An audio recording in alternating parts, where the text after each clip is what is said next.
Darren here. Going to be kind of an update as to what all's going on.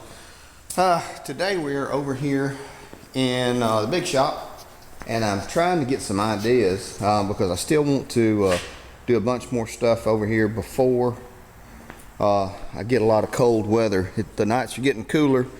Sadly, I've got to go out of town for a week, and then I'll be back, and then I've got to go out of town again. But gonna try to get some stuff done. I want to thin down the herd here and get to something that's going to be manageable. So I mean, I'm looking to keep my go-kart still, keep that sand rat. We've actually got to do some work to it, and we'll change it around. Got some ideas on it too. It ought to be pretty nice. And the Dixon, everybody remembers the Dixon, cranks and runs great. I just got to drive it. Really, that's about it. While we're over here, I'm going to give you an update on the Murray Gator. I hadn't forgotten about it. I've been setting aside all the little pieces and parts as I'm able to come across them and buy them. So I'll be getting the transaxle, the locking unit for the 820 transaxle probably within the next month, and then we'll do a video of putting it in. So it'll extend the axles out a little bit, and it'll let me put in the chain, which is the main reason I'm doing it, on that side.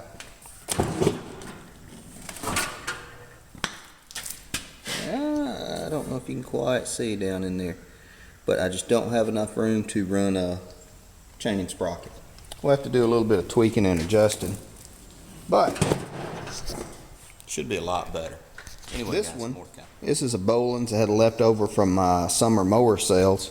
It ran okay. I pulled parts off of it for somebody else. The deck was trashed on it. 17.5 is in good shape. I'm going to pull it out and take off a few pieces and parts and scrap the rest of it. That's really about all I do with the MTDs that I'll get. I'll get them come in unless everything's together and it just needs a couple of parts to bring it back. But that's just for cutting grass. That's not for playing. I just sell those, the MTDs, for cutting grass. This one right here, Craftsman, I'm gonna say it's an 1100 Tecumseh.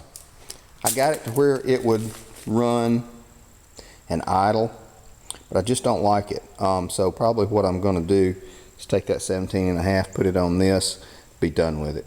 And I've got a deck for it. It cranks and runs, or that motor, that 17.5, will crank and run well. And when I had the deck on this one, it turned the blade, so it shouldn't be too much of a problem. Always something. Brings us to this one. More to come. This is the Murray GT that I got from Frank. It's got the Peerless 820 in it, as well as the factory 17 horse Oppie. Cranks and runs. No problem at all. The blade, the cutting deck, was crapped out really bad. It would turn, but it wouldn't turn enough to cut, and it made a fearsome noise, so I ended up scrapping it out. But everything on this cranks and works. So this is going to be a project for next year, because heck, we're only 2 months from the end of the year. We'll do something with that.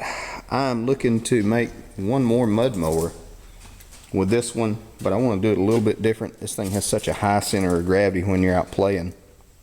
I want to drop the center of gravity a little bit, which means lowering the frame, the body panels to the frame, not the clearance. The clearance will stay the same.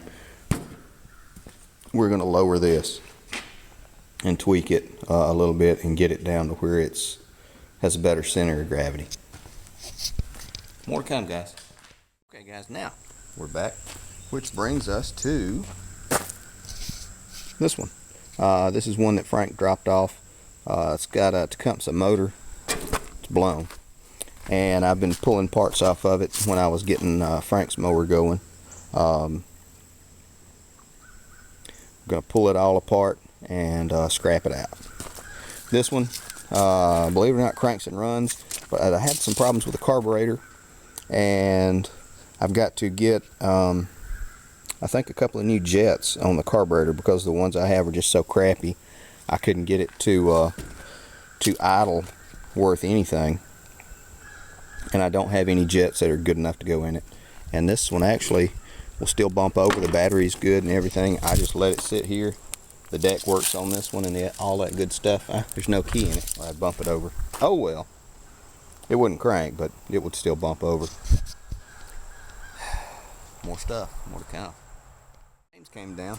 He and his family came down for us to do the pumpkin carving stuff that we always do every year. And he and I walked up in there and walked through it. The trail is still mostly there. It's still in good shape. We walked almost to the top of that really big hill, and there was a lot of deadfall trees from the last storm that had blown down across it. So at the very top of that hill, which is a pretty aggressive hill, is going to be some chainsaw work. You can climb around it and climb over it on foot, but you couldn't drive over it.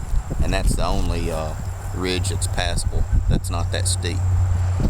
So what I'm looking to do is I'll expand it around, go up that hill somewhat, and then make a loop back in through there. So it should be pretty fun. I'm going to bush hog this crap and get it all cut down. I think I'm going to wrap it up here because I'm tired of talking. Thanks for watching, guys. Thanks for subscribing. Going to be a lot of stuff coming down, but I just got to wait through this next couple of weeks and some classes I'm having to take. Y'all gonna make some mayhem.